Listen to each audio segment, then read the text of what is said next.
Nagkatala ring admin. Ayusin tayo itong kembabo. Tara, ayusin tayo na. Ayan yung gagamitin natin.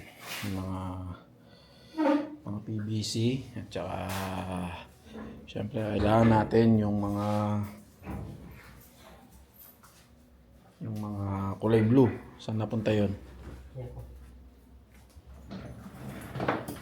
Ayun, nasa baba.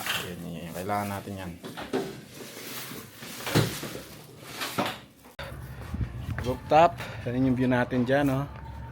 Diba? Ganda ng view. Kuwang ko yung mga clouds, oh. Yan yung lilinisin natin. Sa setup natin. Walele, talapakan yan din. Yan yung mga bago nating railings. Ayan, oh. Around nasa 80 to. Wala lang kayong nakikita kasi magaling magtago. Yung mga to buntis, buried. Mga 2 weeks pa. May mga ano na yan.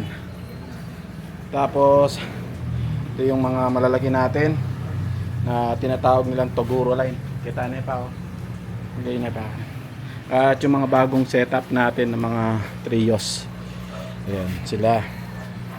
At dito yung mga pinapalagi pa natin, kulang yung tubig. Kulang na tayo ng tubig dito, hindi makakit yung tubig eh. Ayan, ito yung mga lilipat natin, ang dami nito. Ayan yung bubuuin namin. Bali magiging ganito siya. Ito kasi sablay ito eh. Sablay yung pagkakaroon namin. Hindi ko kasi pinipix, hindi ko nilalagyan ng mga solvent para in case na kalasin ay pwede pa.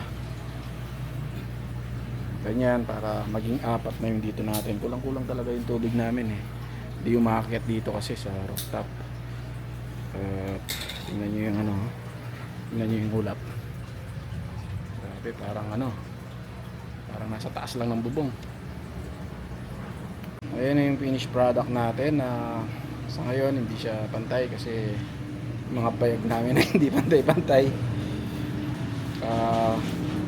Probably lagay muna ako ng tubig dito hanggang 2 to 3 days. Tapos yung mga nandito ilipat na namin.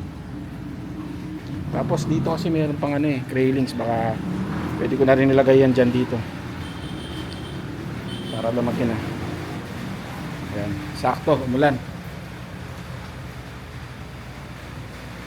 At nagre-ready na rin kami sa mga paparating na pasabog ng mga to eh. 5 yan.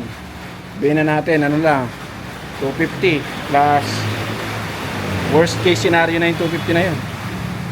Ito pang 3 na to. Naku, magkukulang tayo ng lagayan.